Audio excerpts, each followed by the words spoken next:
Hiyo hapo unaiona. Unaona sasa msimamo wenyewe unakuonyesha sasa au wanaume wako vipi, kwa sababu hapa Yanga unaona tayari washajikusanyia pointi zao 35. Utofauti wa magoli, yani uwiano wa magoli ya kufunga na kufungwa ni 29. Ndio.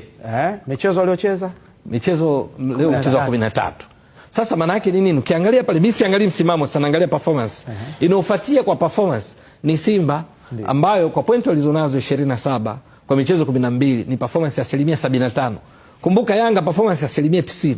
Na zipataje hizo? Unachukua idadi ya pointi walizonazo, chini weka idadi ya pointi walizopaswa kuwa nazo kwa michezo waliocheza kama wangeshinda. Ambayo kwa Yanga hapa ina maana kwa mtazamaji wako itakuwa ni 35 chini pointi 39.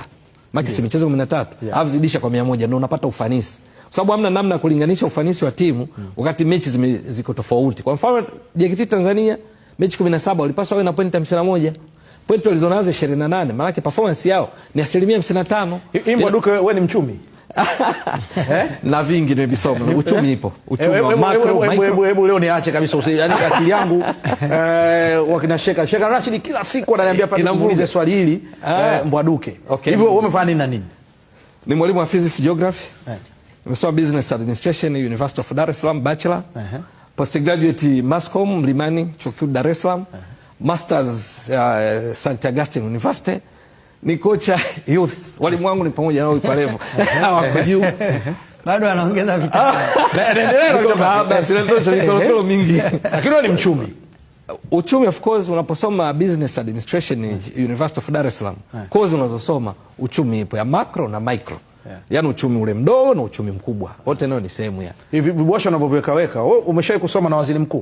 Uacha ukorofi. Nadhani kushasoma na waziri mkuu. Yes, Mwigulu used to be my schoolmate, my classmate.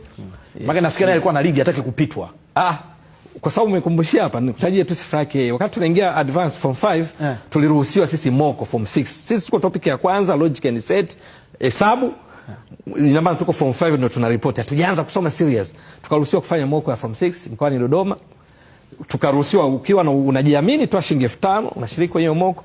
Mwigulu aliongoza hesabu mkoa mzima Dodoma. Yeye akiwa form 5. Kwa hiyo kumbushia tu yeye yuko vizuri kwenye. Baba mimi, yani mpaka kwa sababu watu wanauliza pale mbele Mbwaduke ana teleprompter au ana kitu gani? Mimi nataka niwakije wake anapiga hesabu anapiga nini?